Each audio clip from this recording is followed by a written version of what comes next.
It's the Gear Tester here, and welcome to part 2 of my Daniel Defense M4 V5 AR-15 Upper series. In this video, I'm going to be installing iron sights and an Aimpoint Comp M4S on this rifle.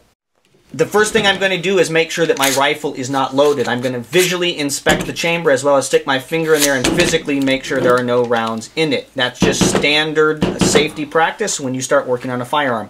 I'll be installing Troy folding battle sights, both front and rear, on this particular rifle. The iron sight that I'm installing for the rear iron sight is unique. It's an skdtac.com unique product. It's manufactured by Troy, but it is a unique product to SKD Tactical. It has a little locking component that locks down the windage on the rear sight so that it cannot be adjusted accidentally. And I want to zero my iron sights and my red dot, and then I don't want to have to worry about them. So that rear sight is a product that's manufactured by Troy but is specifically sold through skdtac.com. I'm removing all the different little components from the rear and front sight, and I'm going to clean the grease off of them with white gas. A lot of companies put grease on their products or oil on their products before they send them out so they don't rust. But when I install them, I want to avoid having them come loose. So I'm going to degrease them using white gas. I'm going to remove the grease from all the little components that are going to be holding the front and rear sights onto my rifle. I'm going to do that carefully. This is not something I've always done in the past, and I paid the price for that. I had a Mini 14, and I did not carefully remove all the grease, and that meant that my scope actually got loose, and the scope rings got loose from the base on the Mini 14. So I'm trying to avoid having that happen. You can see I'm using a Q-tip here to make sure that all the little nooks and crannies on these components are degreased. Installing the rear and front sight from Troy is very simple. If you can run a screwdriver, you can install these sights.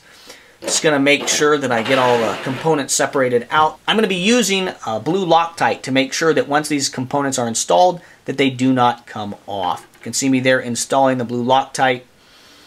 And then I'm just going to push that bolt through and make sure that it is attached securely. I'm making sure that the bolt is screwed down tightly, but not over tightened. On the front sight, I think I used a better method. I pushed the little bolt through and then applied the Loctite rather than applying the Loctite and then kind of pushing it through and dripping the Loctite all over. So I do it the way I did it on the front side if I was going to do it again.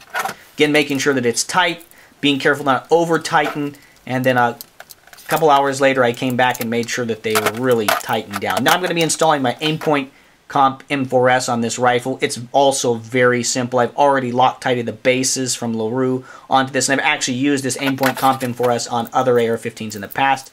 But not all AR-15 uppers are exactly manufactured to the same exact specs. And so this upper was a little bit larger. It might be just a very small amount, so it needed to be loosened and then reattached on it. I want my Aimpoint Comp M4S to be tight so it doesn't come off and there's no wobble and there's no movement, but I want it to be loose enough that I could, if I had to, remove it if it went dead or if it got broken. So here is the finished product, and that's a good looking rifle, isn't it? I really like how this AR-15 build is coming together. In the next installment in this series, I will be zeroing my iron sights and the Aimpoint Comp M4S on this rifle. That video will be released next week, the third part of this series. If you haven't already subscribed to my channel, I would encourage you to subscribe to my channel. If you already are subscribed to this channel, keep your eyes peeled for that upcoming video. The goal of my channel is to produce quality video reviews on the topics of shooting, camping, and survival gear. This is the Gear Tester signing off.